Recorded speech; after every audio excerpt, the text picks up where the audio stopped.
y es un gran tema, como ya lo hemos venido haciendo alrededor de casi un mes, ¿no? Así es, un poquito más, estamos en lo que pudiéramos denominar nuestros martes mesoamericanos, que bien poco a poco vamos concentrando y la gente se está interesando en ellos, están viendo cómo eran aquellos tiempos, que era lo que ocurría.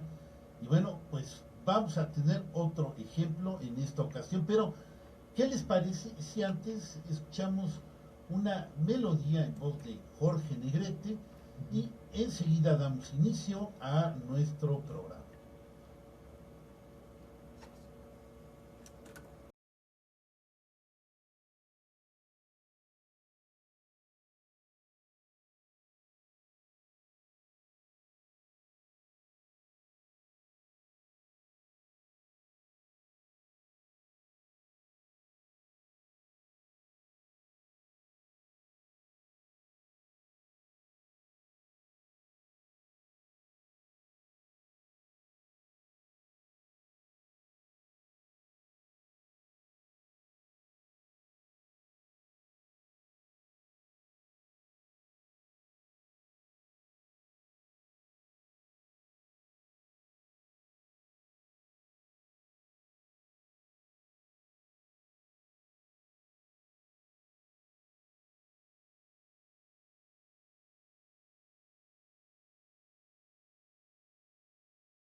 Bien, amigos míos, pues ya estamos aquí de inicio.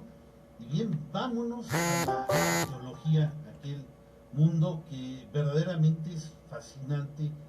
Tantas aventuras que han tenido los arqueólogos para encontrar estos sitios, que de veras se puede hacer un volumen de pura historia de la arqueología, de lo que han pasado, de las emociones que han vivido, de los trabajadores que han tenido buscando los vestigios, hasta que por fin llegan a un punto en que algo verdaderamente sorprendente va a aparecer. ¿Qué nos puedes contar ahora en, digamos, la parte de arqueología, Gerardo? Sí, muy bien, Raúl. Solo como un preámbulo a lo que tú bien comentas. El final del siglo XIX, principios del siglo XX, se vio muy congestionado de muchos descubrimientos arqueológicos a nivel internacional. En este caso, bueno, Egipto siempre llamó la atención desde mediados del siglo XIX y fue ahí como por el 15 o como por el 12, 1912 o 16 quizá, cuando se descubre en el Valle de los Muertos, cuando descubren, ¿no? 1912 Ok, aproximadamente. Sí. por allí. Entonces, en estas... La tumba de De Tutankamón. Tutankamón, exactamente, ¿no? Después de casi 3000 años Más o menos, de estar sí, ahí pues, sumergido, sí. bueno, había una calidez o un furor de los arqueólogos de estudiar arqueología, ¿no? De hecho, la gran película de Steven Spielberg de Indiana Jones se centra en esa época, ¿no? Sí, sí, sí. Y curiosamente es la época en la que estamos ahorita viendo esto. la época de los 10, de los 20, de los 30, 40 incluso, cuando hay mucho furor por empezar a descubrir. Se puede decir que el mundo entra en una fase de paz, cuando ya termina una guerra, la Sobre primera todo, gran guerra. y ya que termina en México, por ejemplo, la Revolución Mexicana, viene un periodo de De tranquilidad, cierta de paz, estabilización. ¿no? La revolución, los cristeros. Y algo que quizás no haya tanto ahorita, una curiosidad por la historia, un mayor impulso a este tipo de trabajos de arqueología, lo cual hizo posible que pues ocurrieran tantos hallazgos, digamos, en la primera mitad del siglo XX. Sí, es correcto. Desde el Porfiriato, Díaz ya había dado facilidades para que se hicieran trabajos en Teotihuacán. Así es, sí. Y ya le toca, lo que vamos a hablar ahorita, ya le toca los finales del general Cárdenas y principios del mandato de Ávila Camacho, cuando se hace esta investigación de lo que hoy vamos a platicar. Hoy vamos a platicar de un arqueólogo, Raúl, que le dio la trascendencia a la mítica Tolán. Antes pensaban, según los escritos, y muchos arqueólogos pensaban que la Tolán estaba situada en Teotihuacán, y así se creía. Pero sí, la situación es que viene a ser otra con Jorge Acosta. Sí, básicamente porque lo que dicen las crónicas hablan de una gran ciudad con casas muy grandes, enormes, con una población verdaderamente feliz, muy majestuosa, que pues para ellos Teotihuacán se ve majestuoso, grande, pues les parecía más lógico que fuera Teotihuacán que la misma Tula, que todavía no se estaba encontrando, y que tuvo que ver el historiador Wigberto Jiménez Moreno para, digamos, hacer un consenso de todas esas fuentes que hablaban de Tula y poder dar, digamos, el nombramiento a Jorge Acosta a que haga esa exploración en ese lugar. Muy bien, bueno, comencemos bien en tiempos ya del siglo XIX, ahí como por el 1873, que fue el señor don Antonio García Cubas, en su artículo Las ruinas de la antigua Tolán, insisto que fue publicado en 1873, en él menciona y relaciona que las culturas mesoamericanas, hablando también de Tula, por supuesto, le daba una relación con Grecia, le daba una relación con Egipto, porque pensaban que esas culturas mesoamericanas tenían la gran influencia de los continentes euroasiático-africanos. Es lo que se pensaba, y lo que este historiador, don Antonio García, es lo que él decía en sus escritos, Raúl. Sí, uno de esos historiadores estudiosos de fines siglo XIX, principios del siglo XX, que estuvieron tratando de organizar este asunto. Tuvo otros también muy importantes, pero claro, que menciona se centra en lo que es ahorita nuestro objeto. 12 años después, es decir, en 1885, ya lo has comentado tú, Desiré de Charnel publica un libro y en él describe a Tula, le describe las esculturas y los edificios que excavó en dicha ciudad, acompañado con dibujos y también acompañado por planos. Se hizo de poder hacer estos dibujos para un mejor entendimiento, y fue precisamente el primero en observar similitudes de la Tula en Hidalgo y de Chichén Itzá, que está allá en la península. Estamos hablando de alrededor de 1,000 kilómetros, Raúl, una distancia increíble, y que parecía imposible que desde Tula, yo creo que más de 1,000, pero hayan ido a construir precisamente la Chichén Itzá, la pirámide que se encuentra ahí. Pero indiscutiblemente los trabajos más importantes y que catapultaron al estado de Hidalgo lo hizo precisamente don Jorge Rufier Acosta, el cual inicia sus exploraciones allí a principios de los 40, y duran aproximadamente 20 años en sus excavaciones en ese lugar. La verdad es que sí lo detonó Raúl. Tuvo un gran apoyo, indiscutiblemente, era un gran arqueólogo con mucha intuición, buscó por todos los rincones, por los cerros, encontró como rellenos artificiales donde se da a la tarea de excavar y así poco a poco, año a año, van apareciendo los grandes hallazgos de este conjunto que actualmente se puede ver en Tula Hidalgo, donde hay, hay como 3 pirámides digamos, están los Atlantes, y vamos, todas estas partes que van apareciendo, y él está tratando de darles forma. Muy bien, ahora, ¿quién fue Jorge Acosta? Increíblemente, de todo lo que decimos, yo no lo hubiera adivinado, pero él no nació en México, Raúl. No. Sí.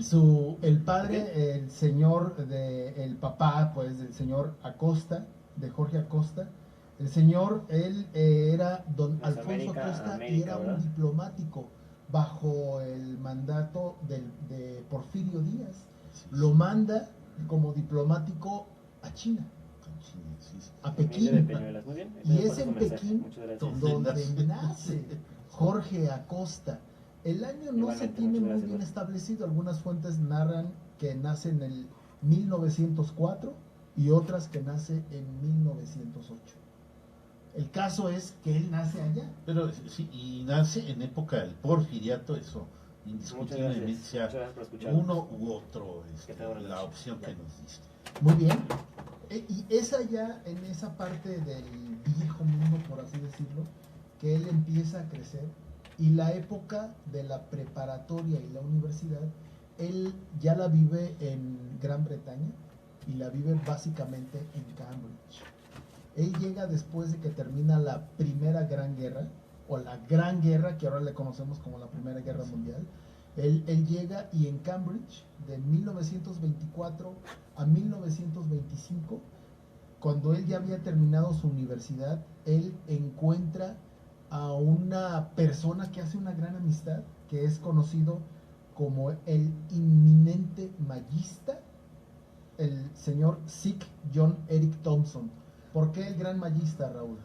Él fue el primero que empezó, digamos, a organizar los glifos mayas que se encuentran en los distintos sitios arqueológicos que ya se estaban detectando, y digamos fue uno de los propulsores de la arqueología mexicana, que estuvo orientando a varios de ellos a principios del siglo XX, y bueno, vamos, es como base para la arqueología mexicana. Y vaya que este señor Thompson, en sus libros, o en su libro y en sus estancias en la península de Yucatán, pues dio una gran contribución, precisamente hablando de esto del boom de la arqueología.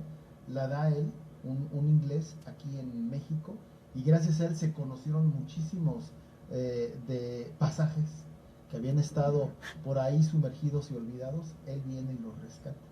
Así es. Entonces, este señor Jorge Acosta tuvo ahí algún empuje con respecto a la profesionalidad de los trabajos, porque él estuvo trabajando también con él. Con Thompson, exactamente. Fue uno de los formadores, digamos, de Jorge Acosta. Tenemos unos saludos, Raúl. Así, adelante. Hay unos saludos que están por aquí viéndonos.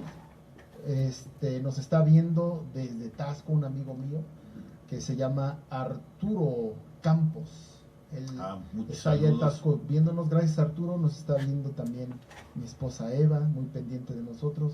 Nos está viendo tu hermana Betty, que la verdad no falla. Hola, Betty. Ella nos da muchos saludos y que está muy atenta al programa. Qué bien. También nos está viendo otro amigo y compañero de Tasco, Ángel Ramos, que nos manda muchos saludos. Muchas gracias. También nos está saludando Gelita Ao. Angélica Arriola. Hola, ¿qué tal, Angélica? Joaquín Roura. Joaquín Roura. También, ¿no? Aquí en saludos, el director de la antigua estación del ferrocarril. Y nos está escuchando Natarén Mesa Coni. Ella o él, no sé, Natarén, nos escucha desde, aquí dice, no, desde Austin, desde la capital de Texas. También está escuchándonos Fernando Ortega, un amigo y compañero de trabajo. Fer, buenas noches. ¿Y quién más está por aquí? Ellos nada más por el momento. Muy bien, muy bien. Bueno, pues continuamos con vamos a continuar con Jorge Acosta. Bueno, has dado una introducción de su perfil. Nace, es chino, bueno, puede ser chino porque nace en territorio chino, pero es mexicano, pero es una casualidad que haya nacido ahí.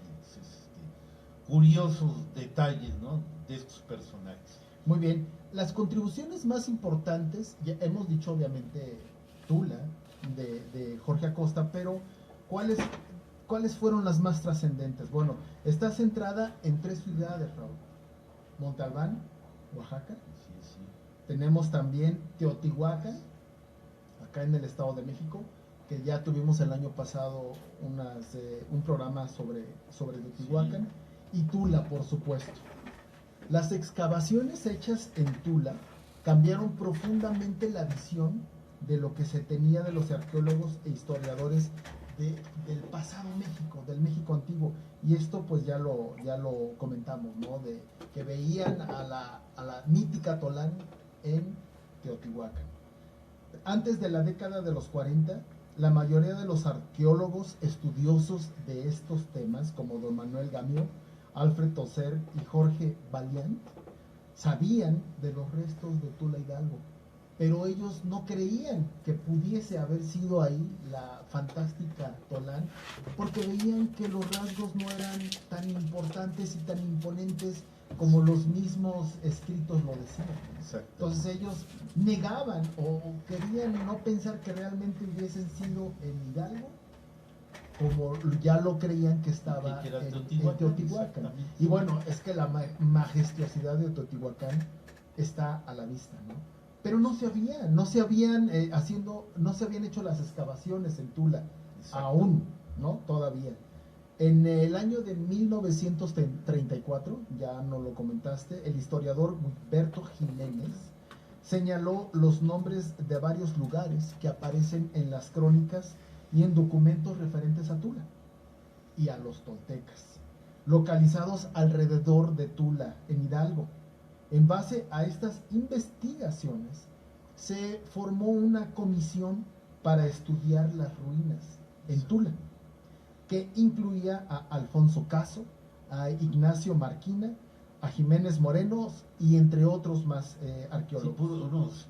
Sí, estos que nombraste, verdaderamente unos gigantes, ¿no?, de lo que es el estudio de la arqueología mexicana. Marquina, hay un tratado, unos libros enormes donde él tiene redactado cómo fueron los inicios de cada sitio arqueológico, con detalles bien descritos de cómo fueron cada uno de estos trabajos, medidas, etcétera, etcétera. Son unos librotes. Los libros de Marquina son muy famosos, 2 volúmenes.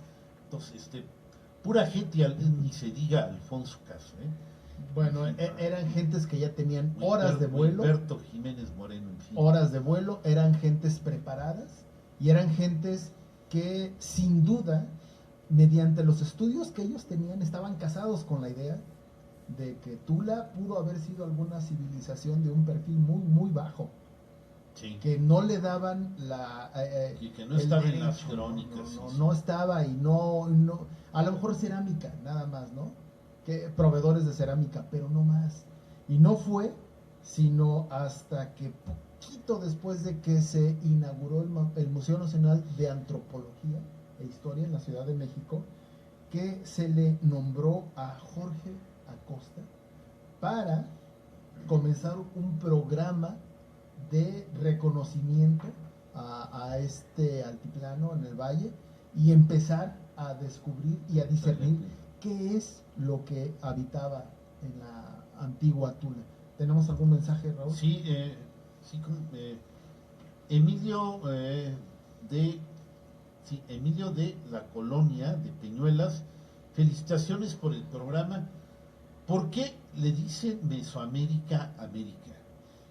Bien, la palabra Mesoamérica solamente se refiere, digamos, a la parte central de México, que es un altiplano, donde se concentró las civilizaciones más conocidas, digamos, y cultas de esta parte, eh, como de la meseta de América, y que incluyen realmente los estados del centro hasta toda la zona maya. A todo eso se le conoce como Mesoamérica, así como en América del Sur pues está la parte del Perú, una parte de Perú y de Colombia, donde estuvo la cultura inca y varias más, digamos las dos partes civilizadas del continente americano, y se usa únicamente para delimitar este territorio. Si vemos la República Mexicana, si la visualizamos en nuestras mentes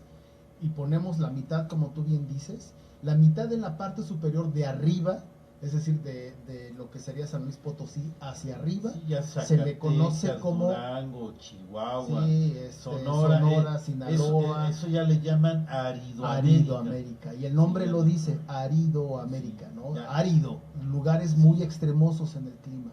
Sí, digamos Mesoamérica, para que se entienda, es San Luis hacia abajo. Hacia abajo.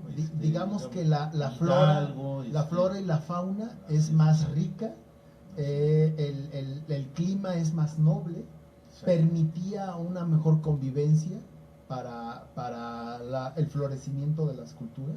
Así es. No había nieve, no habían calores tan extremos como lo es la famosa Aridoamérica, que a la fecha sigue siendo eso, ¿no? Sí, o mucho calor, o de repente hay mucho zona frío. Más bien árida, salvo raras excepciones que alguna vez vamos a platicar. Sí, claro, en Chihuahua, en Zacatecas, en fin, hay algunas partes donde hubo también focos de civilización. Sin duda alguna, pero esperemos que haya quedado respondida la pregunta. Así es. También tenemos la llamada de Alfonso Castillo.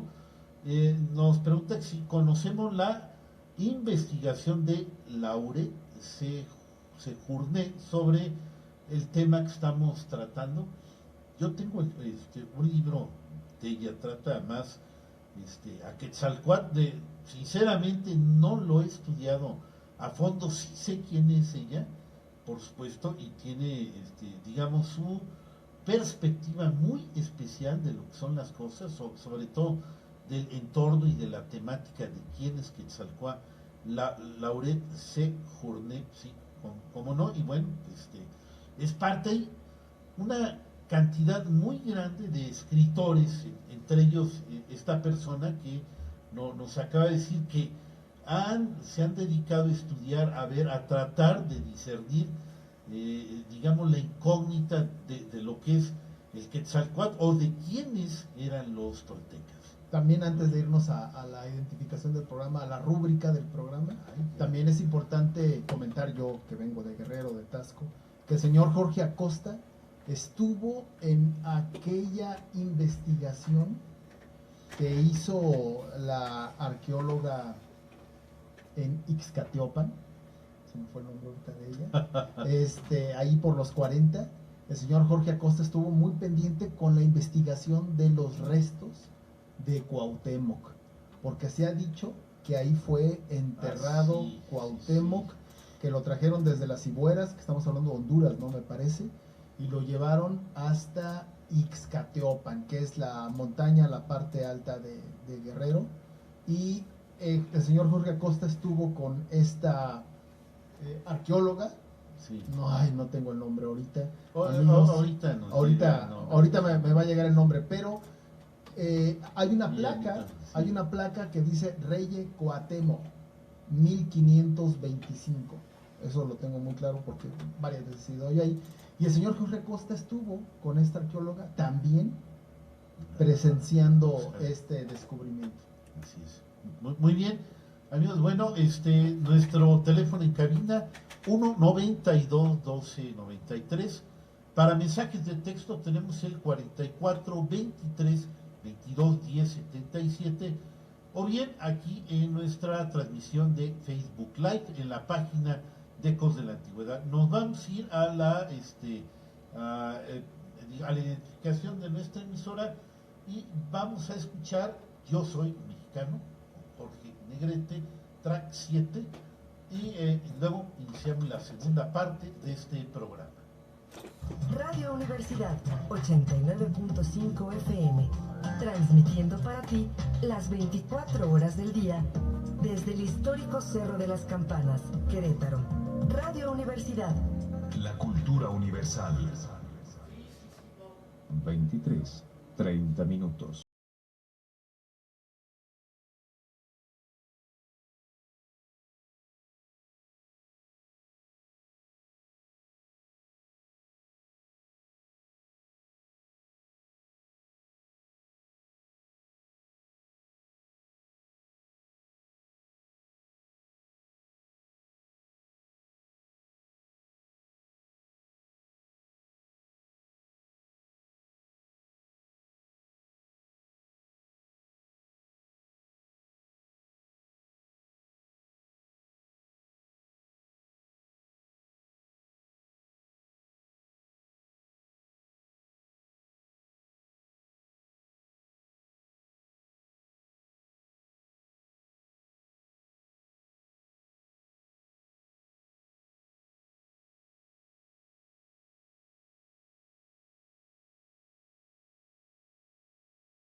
Amigos míos, ya estamos listos, iniciamos la segunda parte de este programa y bueno, parece que se están reportando en Facebook Live. Así es. Gerardo. Vamos a dar aquí unos mensajes. Betty dice que muy bonita la canción, que nos escucha ahí desde su camita. Sí, a propósito, bueno, Gilberto Jiménez Moreno, que es el que organiza los estudios para hacer la investigación en Tula Hidalgo. era primo hermano de Jorge Negrete. Ah, mira, Eran ahí primos. está. De hecho, en algunas películas, me parece, sobre todo hay una en especial, cuando hablaban de algo muy complicado, Jorge Negrete decía, no. Esos temas son como para mi primo Wigbert. Ah, mira, sí Entonces, lo mencionó. son más o menos contemporáneos y Ok. se llevaban muy bien. Un buen dato útil. Artista y arqueólogo, primos hermanos. Dato Sí. útil. Y bueno, Sí. mi compañero, mi amigo Fer, nos comenta, su esposa, Adri, dice que espera que muy pronto hablemos de Maximiliano y de Carlota. Van a estar muy pendientes al tema. Pues muchas gracias, Fer. Como para mayo o junio, son año con año, hablamos del Segundo Imperio, de lo que pasa en Querétaro, de Maximiliano y Carlota. No fallamos, No. desde el siglo pasado estamos con eso. Solo para comentar, el día de ayer, 19 de febrero, Sí. el día de ayer, 19 de febrero, se cumplieron 151 años de que llegó el gobierno imperial a Querétaro a establecerse Sí. antes de que terminara precisamente en mayo, cuando fueron derrotados Sí. por los republicanos. Solo un dato extra. Muy bien, también nos escribe Silvia Contreras y nos dice que ya están muy pendientes escuchándonos en esta bonita historia. Buenas noches. Saludos. Connie, allá en Austin, dice que también está muy bonita la canción. Sí, no, pues Muy bien, pues un muchas gracias. gigante amigos. de gigantes. Muchas gracias Señor. por estar escuchándonos. Ya les tenemos el nombre de la arqueóloga que estuvo en Ixcatiopan, arribita de Tasco, se llamaba Eulalia Guzmán, de la cual ella afirmaba y decía, es lo que ella decía, que jamás en el México de los mexicas existieron sacrificios humanos, que eso había sido inventado por los españoles, es lo que ella decía.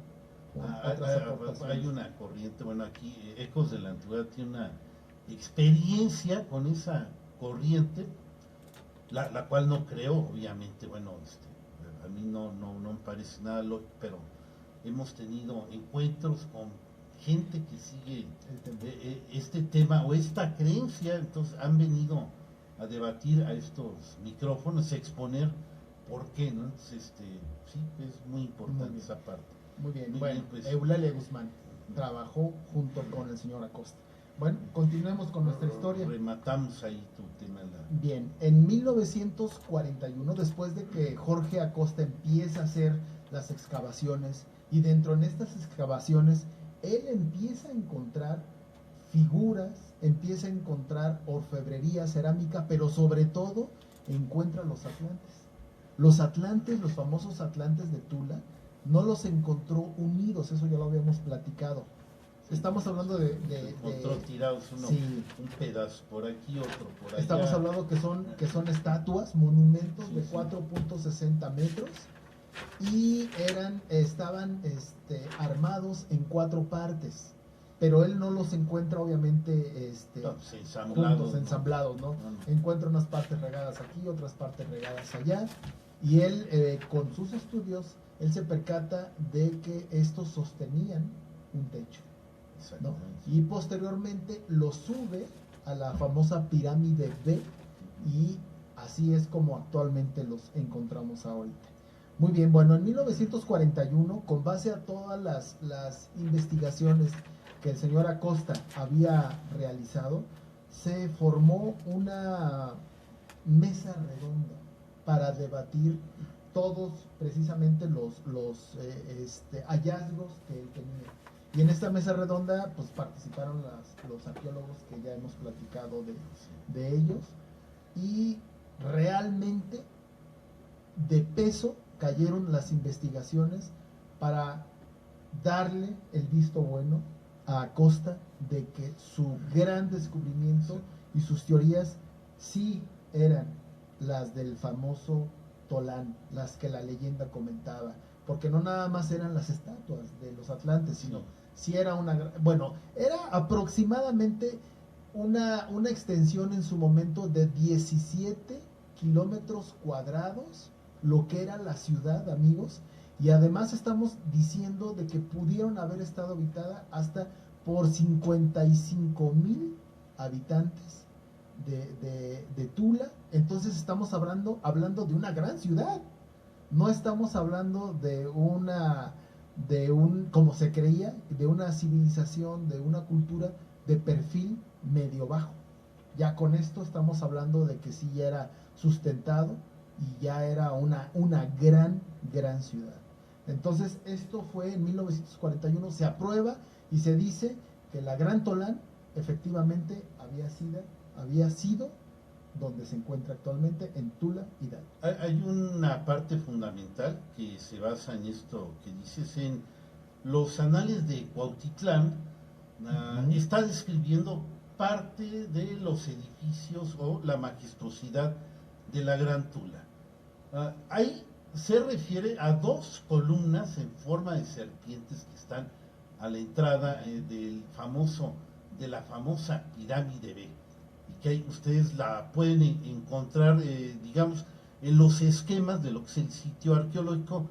Vienen descritos en esto que es los anales de Cuautitlán, y ahí es donde van, sobre todo al describir varias partes de la ciudad, es como se van orientando para ver que lo que está encontrando Jorge Acosta, los edificios y todas estas partes, bueno, van coincidiendo muchas con lo que era la Tula que se está descubriendo. Es correcto. Las excavaciones de Jorge Acosta transcurrieron aproximadamente por 20 años y casi en su totalidad, como encontramos actualmente la Tula de hoy, es así básicamente como lo dejó el señor Acosta. Él muere en marzo de 1975, vive aproximadamente un poquito más de 60 años y tuvo unas grandes aportaciones a la civilización tolteca de hoy en día para darnos a conocer qué majestuosos fueron. Mira, déjame citar, acabo de encontrar, ya estaba aquí, busque, qué parte decía, mira. Dice, durante su vida, Quetzalcóatl comenzó a edificar su templo, donde puso unas columnas con forma de serpiente, aunque no pudo concluirlo ni llevarlo a buen término. Mientras vivía, o sea, Quetzalcóatl no se mostraba en público, sino permanecía recluido en sus aposentos. Bueno, pero esta parte de las famosas columnas con forma de serpiente es una de las partes de los sostenes que están adelante de los atlantes, digamos, es la parte frontal. Sí. Ahí ya luego, ahí tenemos varias imágenes, las vamos a ir mostrando posteriormente en dónde están las famosas columnas en forma de serpiente. Bien, Acosta identificó a pueblos que usaban la cerámica denominada como Coyoatlatelco, y como identificó que los coyoatlatenquenses fueron los fundadores de Tula. Hasta ese entonces los arqueólogos desconocían el significado de estos pueblos en el altiplano de México. Solo se sabía que era una cultura, esta sí, de bajo perfil, pero que no dieron más señal más que la pura cerámica, y que florecieron cuando estaba en el descenso, en el abandono de Teotihuacán. Pero con Acosta se dio a entender que los coyotlatelcos fueron los fundadores de la Tula. El nombre del lugar se llamaba o se llama Xicotitlán o Xicotitlán. Ese es Tula Xicotitlán, y era como se le conocía en aquel entonces. El adjetivo de Tolán es como de gran ciudad, pero la zona es Xicotitlán, es Tula Xicotitlán. También hay una Tolán Teotihuacán, Tolán Teotihuacán, Tolán Cholula o Chololán y Tolán Tenochtitlan. Todo van las unidos, cuatro ¿no? Tolans, es como adjetivo de gran ciudad o de prototipo de ciudad ideal. Muy bien. Bueno, pues ya para terminar esta investigación acerca del señor Acosta, él comentaba que los atlantes, los 4 atlantes que están representados en la pirámide B, son retratos de guerreros toltecas de alto rango. La obra de restauración de Acosta de los grandes edificios en la plaza principal fue un trabajo de muchos años, porque las estructuras estaban dañadas por los grandes incendios que tuvieron en el lugar tras la caída de este centro, y por una serie de saqueos y también por reocupaciones posteriores de los mexicas hacia la Gran Tula. No olvidemos, como tú ya lo has mencionado, que los mexicas estuvieron en Tula cuando se denominaban aztecas. Ellos estuvieron en Tula, los aztecas. Sí. Después, entre toda la gente de tolteca y los aztecas, hubo por allí algunas divisiones de sus dioses. Sí, una parte, bueno, dentro de la tira de peregrinación de su lugar, que salen de Aztlán, una de sus escalas, quizás la más importante y probablemente la que más los influenció, Sin duda. según lo que se dice en estos escritos, es su paso por Tula, al ver la grandeza en los últimos momentos, probablemente en la caída, y no sería raro que estos aztecas hayan colaborado pues, también en el declive o en las invasiones de estas hordas chichimecas. Al fin y al cabo también todos vienen a ser tribus chichimecas que vienen del norte en estado medio salvaje y se van civilizando conforme se van estableciendo y entrando en contacto con estas culturas ya refinadas, con mucho conocimiento, lo van adoptando y se van renovando estas culturas constantemente. ¿A qué me refiero?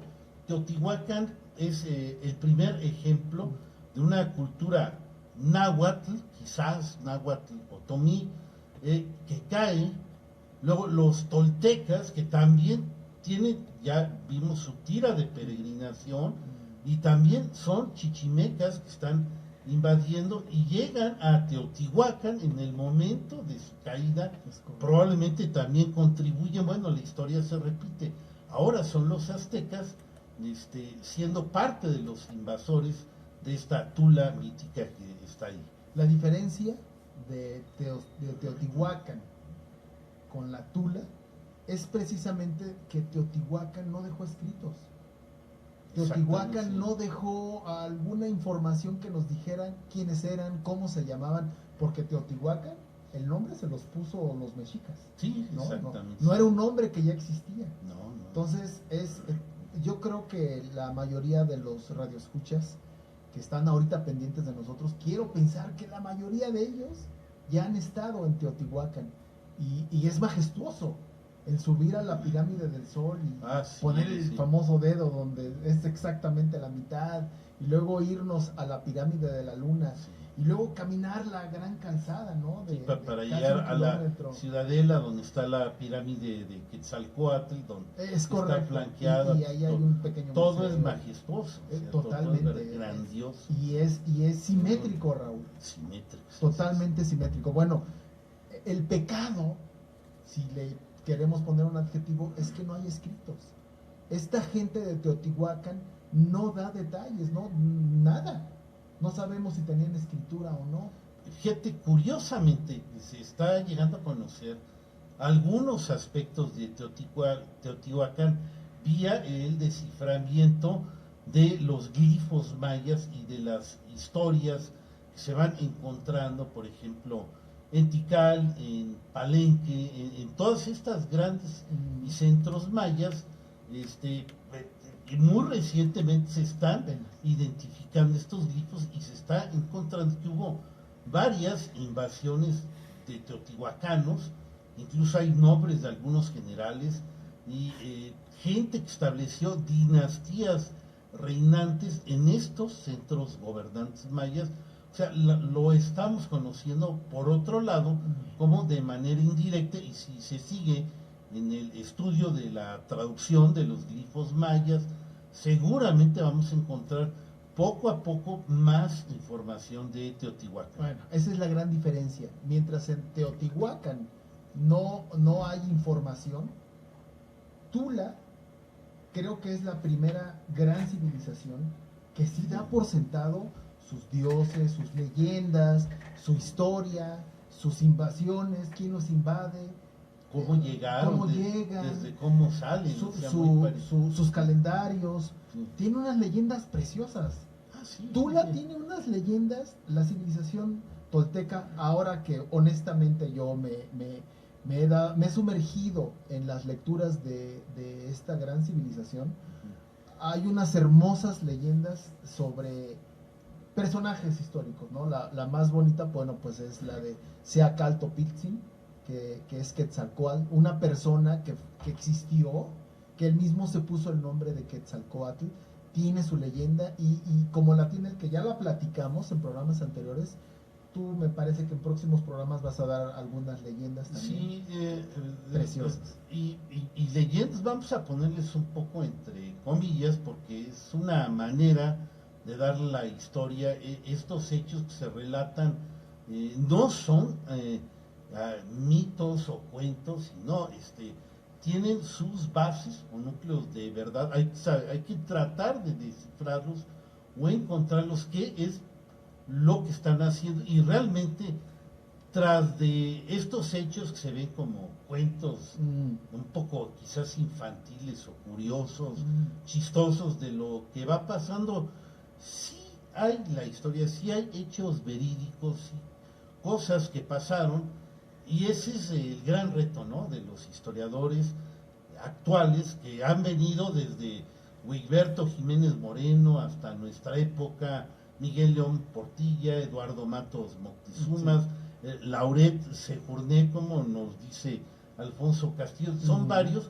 Bueno, están tratando de discernir precisamente esta manera de hacer historia como lo tenían los toltecas y los aztecas, tratar de extraer los hechos verídicos tal y como fueron, y bueno, pues una parte que realmente se puede hacer. Y se puede decir, amigos radioescuchas, que los toltecas son los creadores de esa famosa leyenda de que Quetzalcóatl se va de este mundo y va hacia el cielo, se convierte en la estrella de la mañana, el planeta Venus, y que es lo primero que sale. Y esta civilización dice textualmente que Quetzalcóatl, quien era una persona blanca, sin llegar a ser albino, una persona blanca y de ojos azules, que era un guerrero, Seacaltopitzin, que insisto, sí fue una persona que sí existió, que fue un rey, claro, que sí. Fue un rey por ahí como del 850. El padre Mixcoatl también es histórico. O sea, y él dice que cuando se va, promete que va a regresar en el año Uno Caña, que sí, coincide en el año de 1519, cuando Cortés llega precisamente a los reinos de los mexicas. Y ellos, los toltecas, fueron los autores de esta historia, no fueron los mexicas. De hecho, los mexicas, tú me lo has comentado muchas veces, que se sentían los grandes herederos de la cultura tolteca. Bien, amigos, ya para rematar, antes de irnos, les queremos hacer una atenta invitación. El miércoles 5 o 6 de marzo, ya les daremos, vamos a tener una mesa redonda en la antigua estación del tren. Nuestro tema va a ser el Quetzalcóatl, su origen y el enigma de quién era este personaje. El equipo de Ecos de la Antigüedad vamos a debatir parecido a como es un programa de radio, pero hay en la antigua estación, en el foro La Chimenea, a las 7 de la tarde. Va a ser un miércoles 6 o 7 de marzo aproximadamente, es cuestión de checar, cae en miércoles, entonces 6 de marzo, a las 7 de la tarde. Gerardo, muchas gracias. Pues muchas gracias a ti, muchas gracias a toda la gente que estuvo muy pendiente de nosotros. Gracias al señor Bravo, que está muy pendiente Carlos Bravo, también de que está nosotros. aquí Gracias a ti. enseñándonos. Escuchamos sin duda al gran Esteban y a Alonso. Y a ti, te escuchamos y te vemos el próximo sábado a las 8:30 de la El tema noche. de la Revolución Mexicana. Gracias, amigos, que tengan bonita noche y nos vemos hasta la próxima.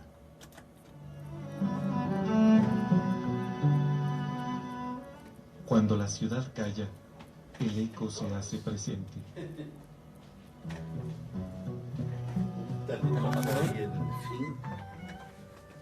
Ecos de la noche. Relatos